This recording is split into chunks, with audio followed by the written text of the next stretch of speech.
Bonjour, aujourd'hui présentation de la machine à écrire Remington G qui a été fabriquée durant l'année 1954. Donc on va la voir ensemble comment l'utiliser correctement.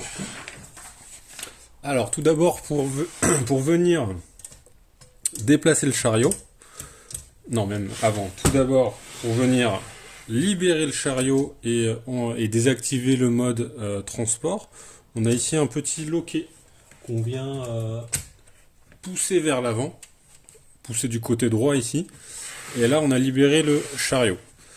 À partir de ce moment-là, on a la possibilité de le déplacer où est-ce qu'on le souhaite, en venant tirer ce petit levier ici à droite ou à gauche ici, vers soi.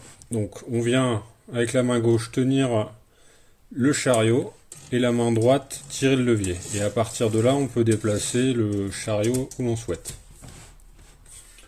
Pour venir mettre une feuille, donc on vient la placer ici à cet endroit. On peut même la coller sur la petite cale. Et on vient tourner le rouleau, on soulève la règle et on rabat la règle sur la feuille.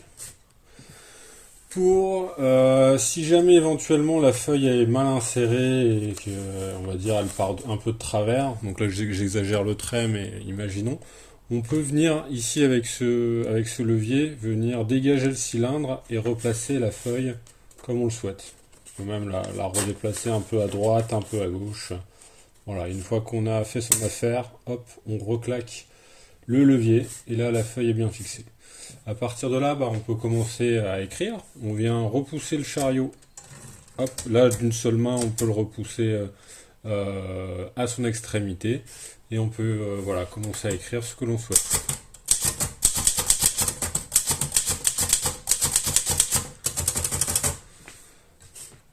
Alors, sur ce type de machine, on a la barre espace qui se trouve là, on a le rappel du chariot, donc le retour en arrière qui se trouve ici. On va avoir, donc sur ces machines, il n'y a pas de 0 ni de 1. Donc les 0 ils se font avec les O majuscules et le 1, le L minuscule.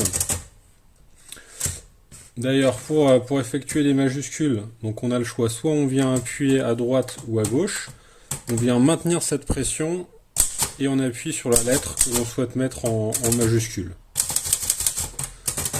On a aussi la possibilité de venir bloquer la majuscule, donc là j'ai pas besoin de maintenir aucune touche, je suis en majuscule et voilà, tout ce que je taperai sera en majuscule. Pour venir désactiver cette fonction et revenir en minuscule, on vient appuyer ici sur la touche majuscule. Concernant les accents, si par exemple je veux faire le circonflexe du haut du mot chômage, je viens appuyer sur l'accent circonflexe, puis le haut. Voilà.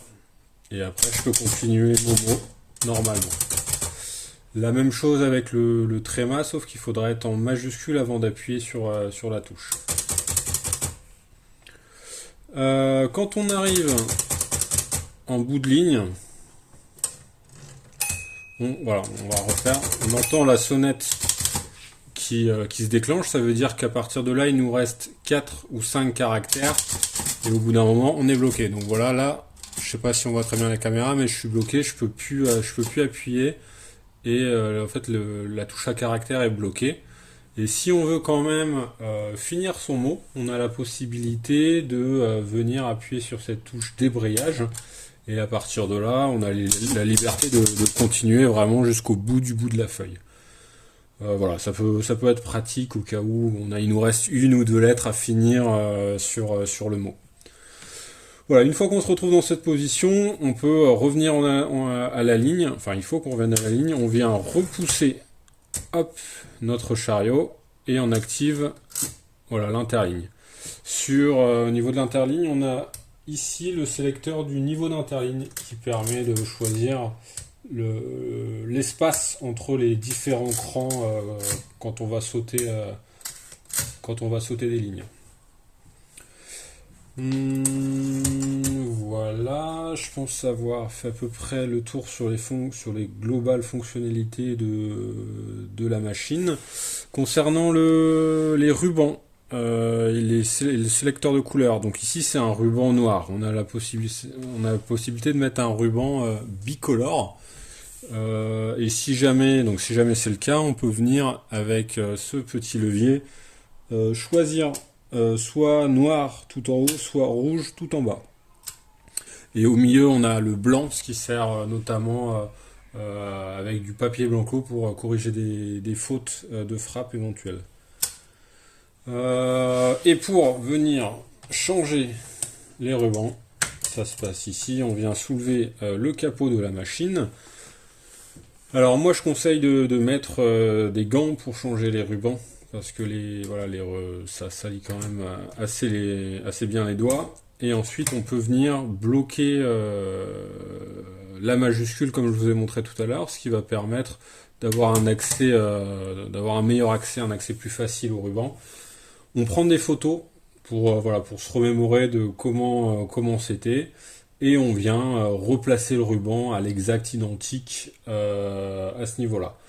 Donc là, c'est des bobines en métal. Moi, je conseille de les garder. Généralement, les rubans qu'on va acheter dans le commerce, ça va être des bobines en plastique.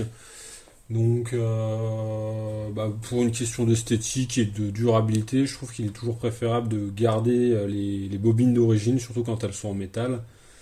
Et l'idée, ça va être de transférer les rubans qui sont dans les bobines en plastique vers celles en métal. Et ensuite de refaire le cheminement exact et de finir et de refermer le capot pour après avoir une machine qui va permettre d'avoir un ruban tout neuf et de réécrire à sa guise. Alors au niveau des marges, le réglage, alors je l'ai pas dit aussi, mais on a ce petit cran ici qui va permettre, quand on insère la feuille, qui va permettre de maintenir la feuille. On peut même choisir ici, alors on voit pas très bien, voilà. On peut même choisir sa longueur, voilà, pour des plus ou moins grandes feuilles, ça va permettre de mieux caler la feuille lors de la frappe. Donc toujours, hein, hop, on repasse la règle pour venir maintenir la feuille. Hop, et au niveau des marges, alors les marges ici, alors au niveau des marges, elles se trouvent ici, donc il faut venir rebasculer. Hop, l'endroit où est-ce qu'on vient poser la feuille. Et ici, on va voir, donc, là, on vient régler notre marge de gauche, et ici, la marge de droite. Donc, on vient pousser ce petit loquet, et après, on le déplace à droite ou à gauche, selon l'endroit où l'on veut positionner notre marge. Je pense qu'on a passé tout en revue. Et puis là aussi on a la possibilité de venir décrocher la machine pour l'enlever du socle en bas. Et après on peut si on souhaite la transporter, on peut venir remettre sa petite coque de protection et ne pas oublier de réactiver le mode transport.